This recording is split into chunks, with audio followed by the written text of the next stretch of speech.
that can actually have the opposite effect. So this website allows you to randomly generate a lot of different color palettes. And you can just keep going until you find ones that you like. And as you can see, they even include like the hex codes and stuff, which is really cool. So yeah, that's a great starting place. And then another thing that we like to do is use this. So this picture is actually a picture of a graphic design game that we like to use. So it just helps you identify different colors. It kind of helps you figure out what colors go together if you don't want to use, like, say, a website to try and pick out your color palette. And so, yeah, you just play the game, you try to match it as close as possible. Kind of like an eye training thing, yeah. And yeah, so these are just some of the many tools that we use to help choose color. And again, color is very important because it can also evoke emotion. So for me personally, what I like to do when I'm designing graphics is I prefer like darker or more muted colors for professional events, for example, versus like our Cockrell School kickoff. If I were making that, I would use like bright, summery colors, right? And so I'll hand it off to Tyler to talk a little bit more about theme. Hey guys, my name's Tyler. I'm a second year Archie major, and I'm with SEC in the publicity committee this year. My pronouns are he, him, his, and I'm here to talk about themes. So going off of what David said, color can really help establish the theme if you don't know where to start off.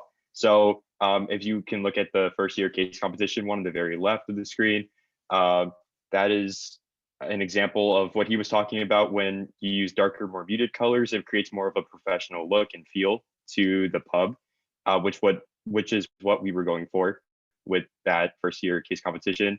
And then another thing that's really helpful too is if you don't know where to start off with color, for example, then the season that like this, according to your pub and like seasonal aspects, you can create your color based on that. So for example, the HEFD pumpkin carving contest and the Cockrell School kickoff, those were fall and summer seasonal themes respectively. And because of that, we knew that we would want to use some more like darker oranges and fall associated colors with the HEFD pumpkin carving contest. And then for Cockrell School kickoff, we wanted to use more brighter colors such as oranges and yellows and just nice and light colors to represent more of the summer feel. And with the dean of the Q&A session with the dean of Cockrell School for that pub, we decided that's a good example of when you're adding in elements into your pub, you don't want to contrast the elements too greatly. So if you have something really hyper realistic, you wouldn't want to put in more cartoony elements inside of your pub at the same, like with it would create too much of a contrast. So that was a good example of that. And overall, I think that the theme can be established through picking a good color, having seasons, and just knowing what your target audience is and what the goal is that you're trying to convey to your audience.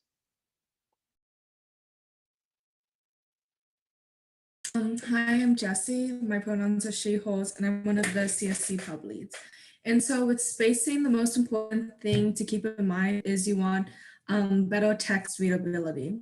And so as you can see, like from the bullet points, these are like the main ideas you need to keep in mind whenever you space the your text and the information, because obviously the pub is to like convey information. You want people to be able to read it. And so if you have a longer block of text, it's better to have greater spacing between the lines. Also different fonts require different spacing. So if you have a font with a lot of like curls or like it's very fancy looking, you might want to increase the spacing to help with the readability. In addition to, if you decide to do like text that's not black on white, so example, white on black, that you're going to need to increase the spacing for that as well to just have better readability. That's the main thing though.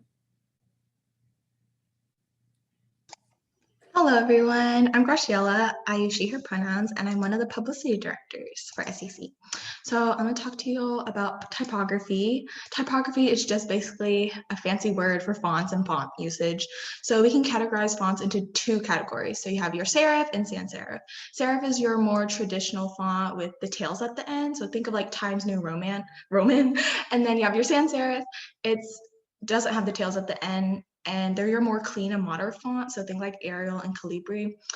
Another category would be heavy versus light. It's really important that your font like fits in with the visual weight of all the elements in the pub you're designing.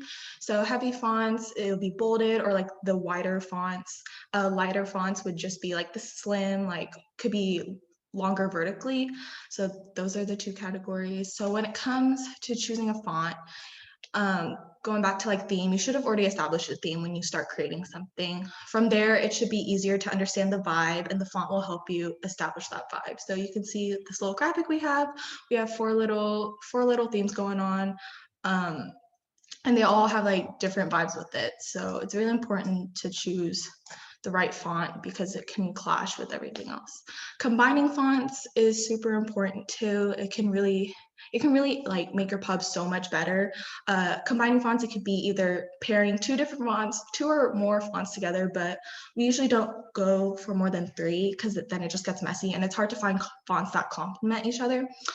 Another way you can combine fonts is like layering them, like doubling them. So you can see at the top, I have one font, but I combined 3 different texts to layer, and it comes out in this cool 3D effect. So there's different ways you can play with fonts. You can change the spacing in between. Like whenever you download a font, you don't always have to go with what it gives you. You can always change the sizing in between, the sizing vertically, and there's many different ways you can play with it.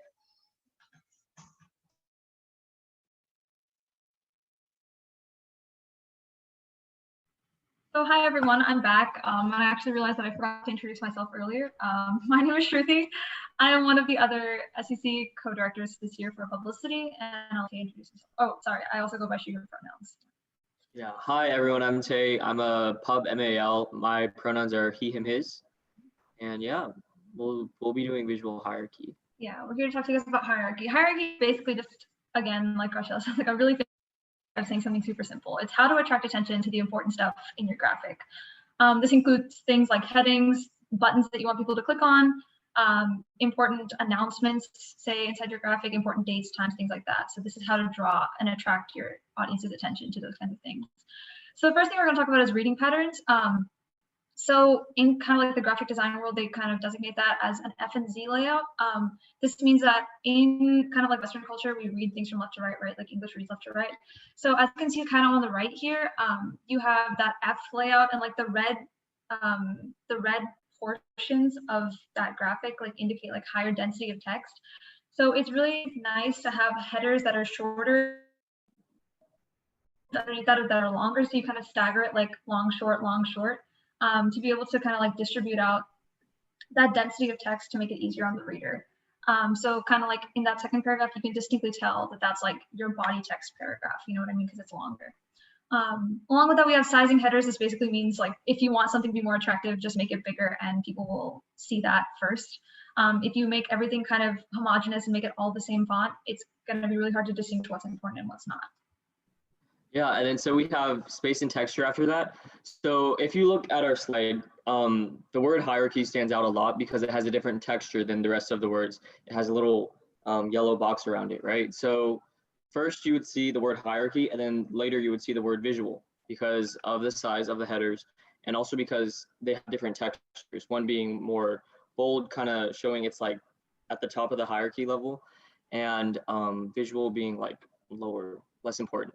And that kind of goes with the space too, because you see that the visual is kind of like cutting into the space of hierarchy. So it's less important there. It doesn't get its own designated space.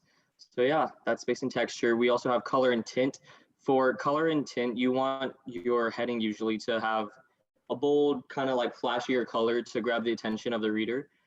And for the body part of your paragraph or whatever pub you're designing, you want it to be kind of like muted colors, as David said. And yeah, you would want it to be kind of like gray, black, super standard stuff. And direction, so I don't know if y'all noticed, but like in our slide, we have a little organic line to kind of like guide your eye a little bit, grab your attention. So if you ever want to incorporate this into the hierarchy, then you could have headers following that like organic kind of line and kind of like breaking the grid of like just paragraph up and down, left to right, kind of just boxy stuff. So yeah, that's direction. Last thing we have is weight and pairing. Essentially, this means like if you want to make something more attractive, bold it or italicize it or do something like that. And pairing different types of fonts, like pairing heavier fonts with lighter fonts can help distinguish between like a header and a subheader or like a subheader and a body text. So this kind of goes back to what Graciela was talking about earlier with typography. But yeah, that's hierarchy.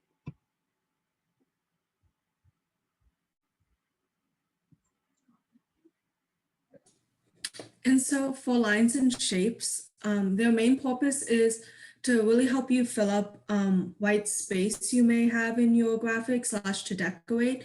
And so for lines, it's very much like multi-purpose. For example, if you were to make an infographic, that's going to be a lot of information, a lot of text. And so you can use lines to help divide up the sections so it's much more easily digestible. In addition, you can decorate. If you have like empty spaces, as you can see in like the corners of that graphic right there, you can just like add a bunch of lines to fill it up. And so it's just not blank. And also you can emphasize, so lines are very good to emphasize information that you just want to be in the forefront in the center, in addition to combining it with certain like typographies and bolding the words. And then for shapes is very much a visual element to help you decorate. And the main consideration with shapes is whether or not they are geometric or organic, because both give off very different vibes and very much depend on the theme you chose. So if you chose a theme and it's more formal or rigid, you would obviously go with geometric. And then if it's more of a casual fun flyer, then definitely an organic shape is the way you want to go. And as mentioned previously in that hierarchy slide, like these shapes are great ways if you structure them accordingly in your flyer to help guide the eye to the piece of information you want to view. But overall, that was lines and shapes.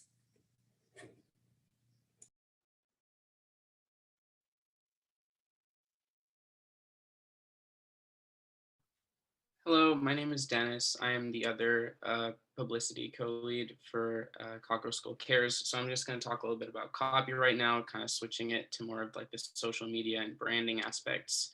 So for UT specifically, these are just the main things for logos and typography that you have to make sure for.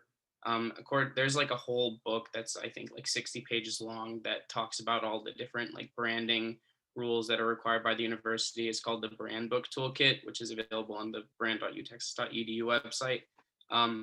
But the main thing is that you're not supposed to alter, crop, or add any sort of superimposing text or art on top of any of the official logos, such as the Longhorn silhouette, the official UT logo, or the tower or the seal.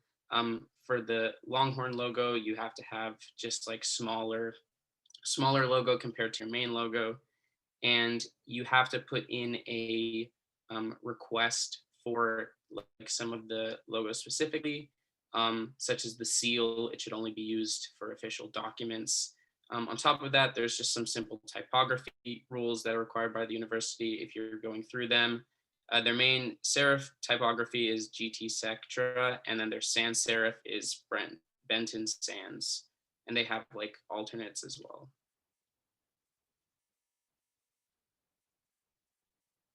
This is just a quick like color palette that they have available online. So there's like primary 3 colors, which are gray, burnt orange, and white, and it has to be specifically burnt orange. They get really stingy about that. And then they also have like some secondary colors that complement the main colors as well.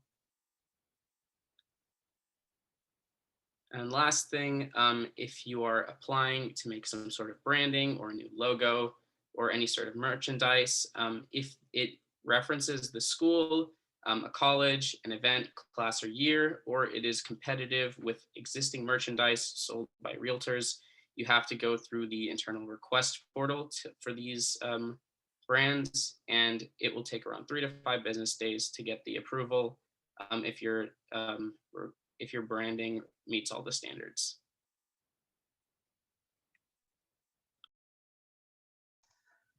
Okay, so now we're going to be moving into social media marketing because publicity is just more than graphic design. So we're going to be talking about how to make QR codes, captions, and incorporating links.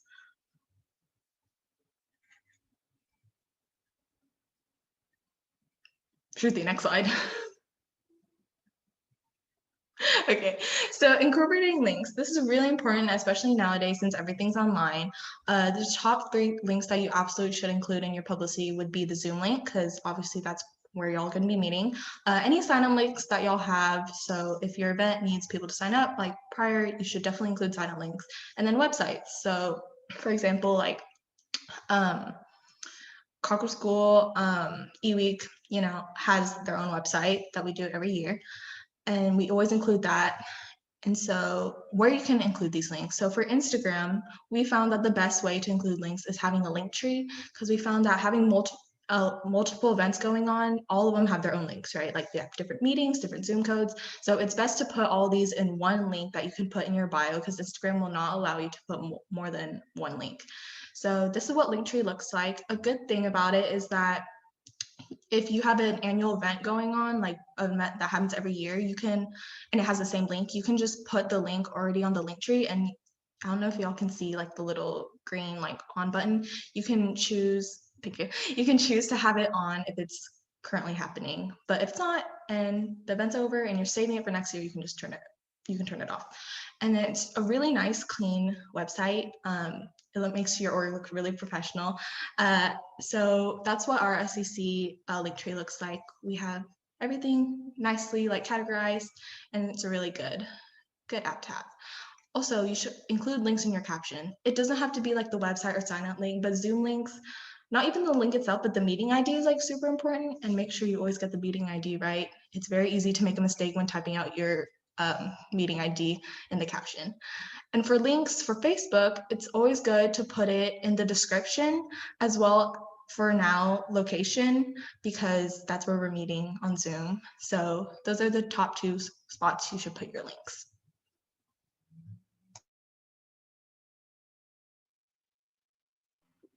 Okay, hi, I'm back. I'm here to talk to you guys about captions on Facebook, specifically like the descriptions when creating maybe like an event or a post for your Facebook page. So first thing I wanted to talk about was kind of like, so in Facebook, you know that you have a higher character limit, like a higher character count than in Instagram, and it's probably more advantageous to put, you would think that it's more advantageous that because you have more space, you can put a lot more like information in your description for your caption. But this isn't always the case. One thing that you want to avoid specifically is the fold, which is kind of like the see more that you see right here. The see more kind of like might deter audiences because they might feel like it's a really big paragraph of words, even if it's not. So at around 500 characters, it's a good limit to kind of cut your caption off, because above 500 characters, they'll start to display that see more tag on it. And so that's like kind of something to keep in mind when you're designing your captions for your Facebook.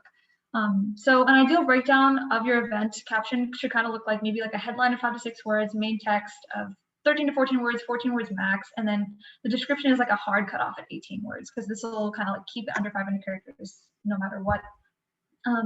Yeah, and along with this, you kind of want to avoid repetition. This specifically references if you have an event graphic that you're already putting as your cover photo for the event, and that already includes like the date, the time, the Zoom link. Sometimes it's not super like, especially if it cuts into that 500 characters, or if it adds a lot of extra like bulkiness to that 500 to your current word count to like reach that 500 characters. It's probably not super like, it probably might not be a good idea to put that Zoom link or like that extra date and time in your description itself available in that event graphic. And last thing, I found it really, really helpful to add emojis, and like kind of like me and Tay were talking about earlier, the whole color and tint thing. It's really cool to like have emojis, like that pop of color within your Facebook caption that kind of draws the eye and like keeps the user, or like keeps the audience kind of like reading that caption. So I found that using emojis was super helpful and contributed a lot to my captions.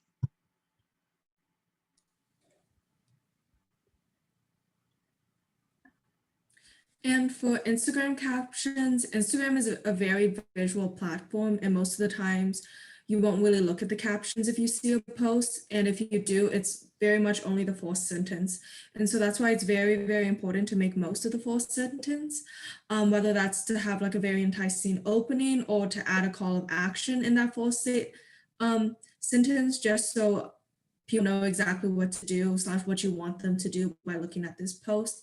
And in addition, it's also really important to keep in mind that it's good to have most of your information on the graphic that you can put reasonably, and then the captions just to supplement like additional details you may want to add.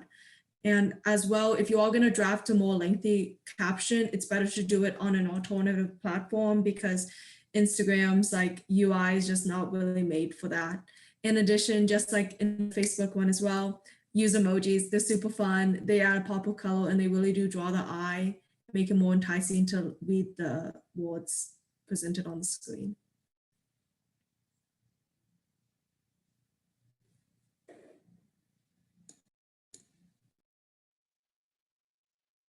Okay, yeah, so that basically concludes our presentation. Thank you so much to everyone who presented, and thank you guys for coming. We have an interactive design speed pub activity for you guys. We're really so basically how this is going to work is we're going to assign everyone breakout rooms. There's about 25 people in here, so we'll give 5 breakout rooms, and each person or each breakout room will have a scribe. You will be assigned a random theme, a random event, and you have 10 minutes to come up with a speed pub of your own. Don't worry about the dates and the time and the Zoom links. Those are not super important. You can just say header, Zoom link, date, time.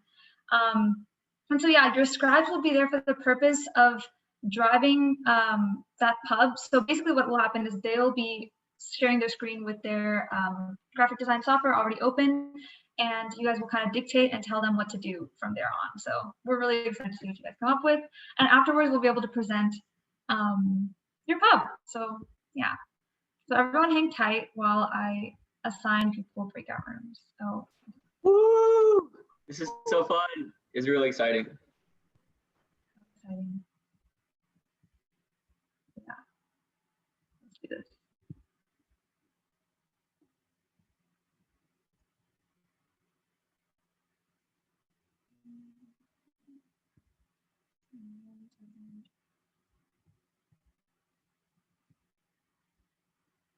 Okay.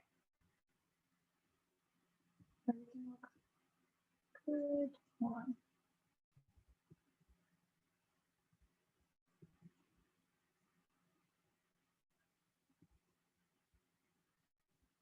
Okay, I'm gonna go ahead and open all the rooms and then